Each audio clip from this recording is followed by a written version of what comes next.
Beating these games was never the hard part. The real fight starts after, when the enemy disappears and the only thing left standing between you and mastery is your own ceiling, one some players spend 20 years slamming into without ever fully breaking through. So what actually happens to the ones who refuse to stop climbing? StarCraft, brood war, 300 actions a minute sustained for hours against a game actively trying to stop you from doing any of them? Not an exaggeration. Top Terran players hold over 300 effective actions per minute for entire matches, spiking past 400 or 500 the second a fight breaks out. Most of that is real clicks doing real work, split-second decisions executed faster than you can read this sentence. The insane part is what brood war refuses to give you: no multi-building select. A 12-unit selection cap forces you to split your army into chunks by hand. Manual worker splitting on every mineral patch, every game, forever. Zero smart casting. You are scouting, macroing, microing, and strategizing all at once with tools built to make every one of those harder. People have spent 20 years trying to beat that anyway. Some Korean pros debuted in the mid-2000s and are still grinding the same matchups today, chasing a ceiling that never lowers itself, but at least here you're fighting an opponent who can make mistakes too. Strip that away, take out every button except a stick. You move with your hand, and the only thing left to beat is physics itself. Super Monkey Ball. Everyone remembers this as the party game where a monkey rolls around in a plastic ball while your cousin screams at the television. Nobody remembers it as one of the cruelest precision tests ever put on a disc. There's no jump button, none. Every move comes from tilting the stage itself, so the ball never truly listens to you. It listens to momentum, and momentum does not care about your feelings. Tilt left, ball goes left, simple enough, except stages like Advanced Extra 10 and Expert Extra 10 turn that simplicity into a nightmare, demanding a line so exact that drifting a few degrees sends you straight into the void. Zero room for error, zero warning. Expert and master modes don't let you breathe between mistakes either. Dozens of stages, a handful of lives, no saves, no mercy. Die on stage 49 after 40 flawless minutes, and the game doesn't pause to feel bad for you. It resets everything. That's where the real horror lives, not in chaos and silence. No enemy, no clock, no rival player laughing through a headset, just your own hands and whether they can hold a joystick steadier than they held it yesterday. Momentum, you can feel, is one thing. Now imagine a game where the way you survive is to deliberately fly straight into the thing that kills you. Ikaruga. Ikaruga will kill you the instant you make the correct move at the wrong time. Black absorbs black, white absorbs white. Hit the opposite color and you just stop existing. You can learn that much in an afternoon. Surviving is not the hard part. Once you know the patterns, dodging and polarity switching becomes muscle memory, almost meditative. Finishing all 5 stages on 1 credit, no continues, is already a serious achievement. The community does not stop there, and that is where the game shows its real teeth. Top scoring demands killing enemies in exact chains of 3 matched by color across entire stages without breaking the sequence. To do that, you cannot just dodge bullets. You have to fly directly into dense clouds of them, absorbing hits that would erase a cautious player just to line up the kill order. And the safest path through a stage is the one that scores the worst. Boss fights turn into memorized scripts, fixed timers, and bullet curtains, broken into split-second polarity swaps, rehearsed like sheet music. An optimized competitive scoring clear can eat hundreds of hours from players who already breathe bullet hells for a living.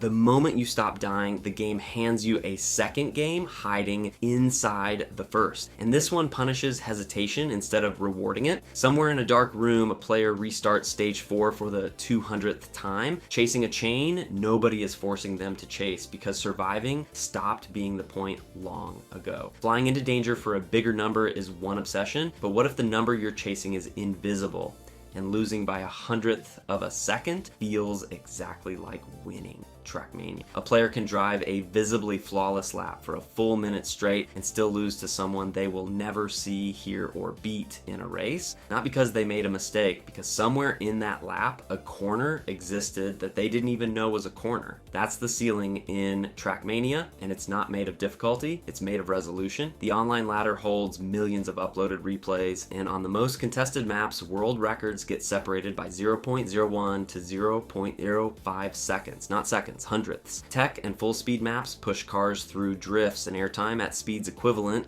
to 500 to 600 kilometers an hour, where one twitch of the steering input reshapes the car's entire trajectory for the next 3 turns. There is zero room for approximation. Every wall ride, every no airline, every gear shift either saves a hundredth or costs 1, and the driver rarely knows which until the replay data tells them. Top players grind a single map for dozens, sometimes hundreds of hours. They restart the same opening sequence thousands of times, not to finish it, but to shave 0.01 off a run they've already finished 1,000 times before.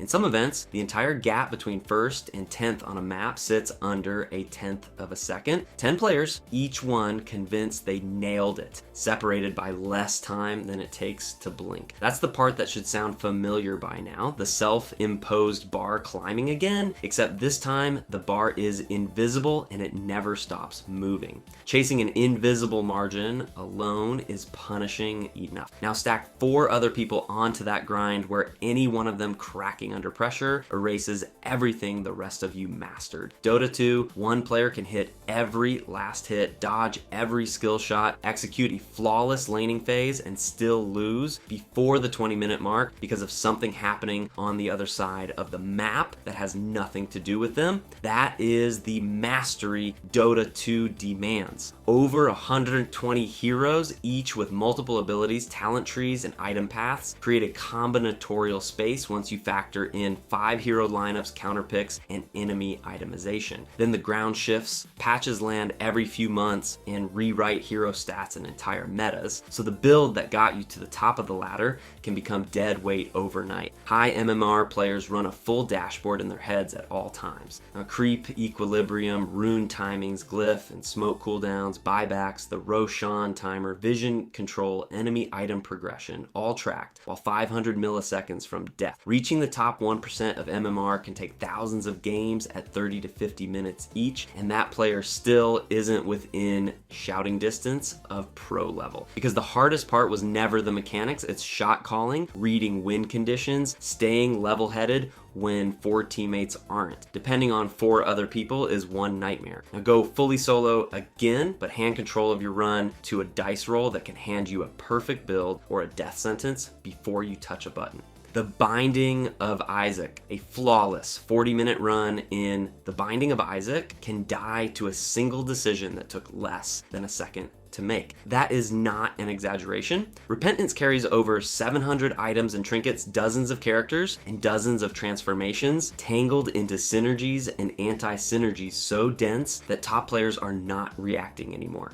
They are running a tier list in their head, hundreds of entries deep, deciding in real time whether one glowing item on the floor helps their build or quietly ends it. Routes to the chest, the void, or the darker paths to the beast stretch 30 to 60 minutes, and every minute is a rung the player who wants mastery has to climb without a stumble. One bad pickup in a late boss room ends the whole run. Ultra hard, and the harshest challenges pile on curses, cut health drops, and starve resources until conservative play and total enemy pattern knowledge stop being optional. Characters like the Lost, who has no health at all, or Tainted Lost, barely surviving off one fragile shield, exist purely to punish the smallest lapse in focus. Community argues over whether that is skill or luck. But win streaks and challenge completions do not lie. Nobody strings together dozens of these runs by rolling dice. Randomness at least hands you a full run to prove it wrong. What comes next does not even give you that much time to think. Super Hexagon, 60 seconds. That's the entire finish line. Not a boss, not a health bar, just 60 seconds, surviving a rotating hexagon. And it still takes most players hundreds of deaths to get there. The walls are not the problem. The problem is the speed speed those walls reach once the game decides you have proven you deserve to see it. Super Hexagon ramps until patterns spin faster than your eyes can consciously read them, and the visuals stay almost insultingly simple the whole time. No detailed graphics, no loot, no skill tree, just a triangle, a hexagon, and geometry trying to kill you. That minimalism strips away everything except one thing. Whether your hands know what to do before your brain finishes the sentence. Every death sends you straight back to zero, instantly, nothing saved. No experience points, no gear, no growth carried over, just another attempt stacked on the last one.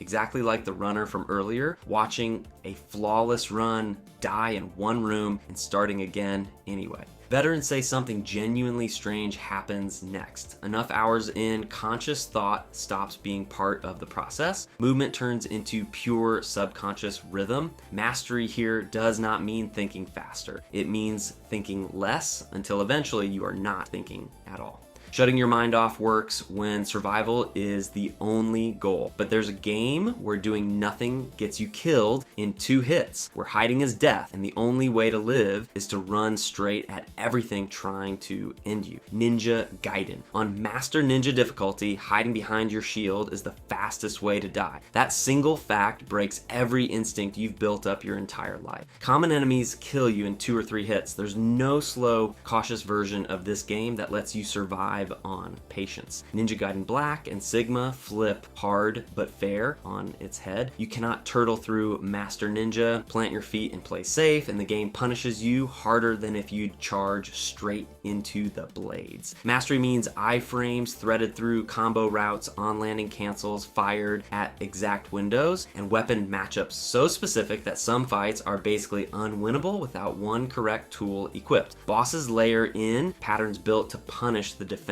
habits every other genre trained into you, and multi-boss gauntlets have humbled players who consider themselves elite at action games. Checkpoints sit far from the difficulty spikes, so one mistake 20 minutes into a chapter sends you back to the start, mentally taxed before the real fight even begins. Nothing confirms this as intentional design philosophy, but the pattern holds across every encounter. Survival demands near fighting game precision, reading frame windows and enemy behavior in real time, with zero room for hesitation. That's the same fight the Korean pro chases 20 years into one matchup. The same fight the WR Hunter repeats 10,000 times for 100th of a second. Ninja Gaiden strips away the illusion that patience was ever the answer. Mastery was never the moment you beat the game. It was the moment you realized the game already gave up and you were the only one left still fighting. The hardest thing to master isn't the game. It's the part of you that refuses to stop.